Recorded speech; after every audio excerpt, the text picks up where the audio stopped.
His Excellency Mr. Joshua Kalino, Ambassador, Permanent Delegate of Papua New Guinea to UNESCO. Your Excellency, you have the floor.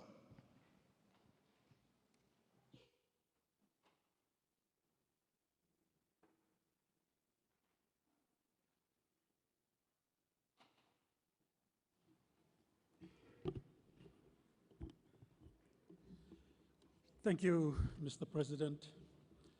Madam Director General, Chairperson of the Executive Board, Excellencies, ladies and gentlemen. Firstly, I would like to extend apology from the Minister for Education of my country, who could not be present today. On his behalf, however, let me express my delegation's sincere congratulations to you, sir, for your appointment to preside over the 30th General Conference. I also want to take this opportunity to thank the outgoing President, His Excellency, Mr. Hau Ping, for his excellent and committed leadership in the past 2 years.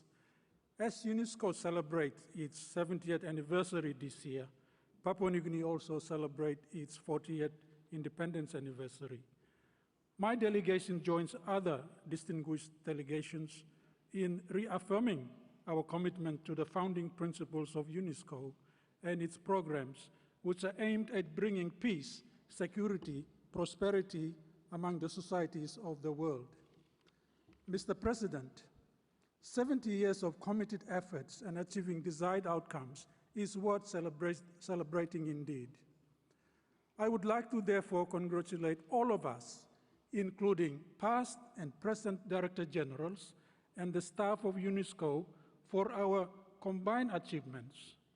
The next 70 years are also vitally important, especially considering, among others, the following challenges.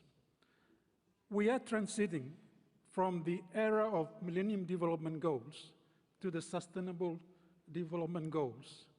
We are faced with negative impacts of climate change, of which our smaller developing member states, including the SEEDs, are largely impacted because of their vulnerability.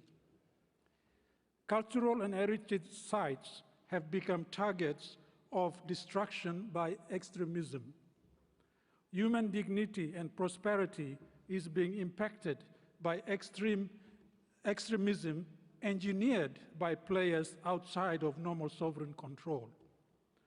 We are faced, Mr. President, with slowdown in the economic performance of major developed and developing economies, which have the potential to adversely disrupt the economic viability and sustainable development ambitions of resource-rich, export-dependent small nations like mine.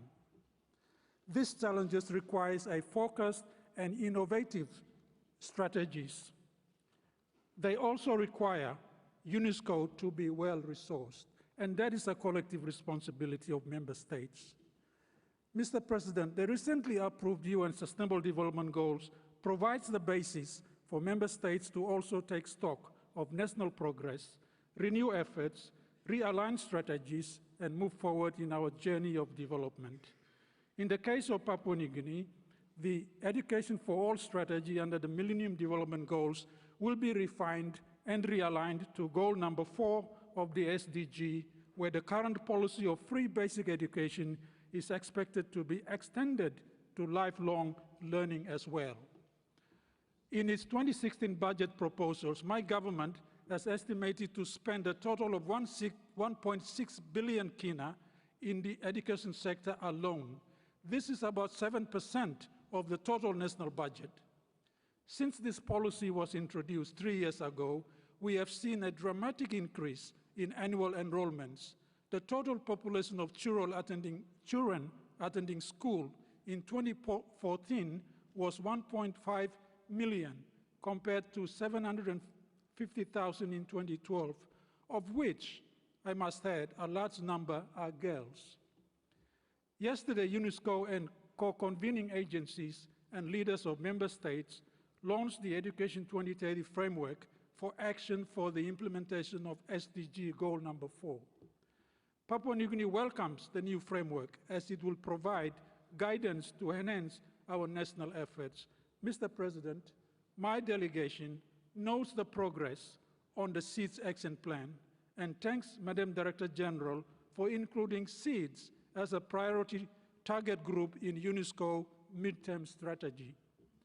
Papua New Guinea would like to see that the action plan also address the issue of effective mediums of delivery so that education is available to children and communities in the most remote and isolated parts of SEED's member states, including e-learning.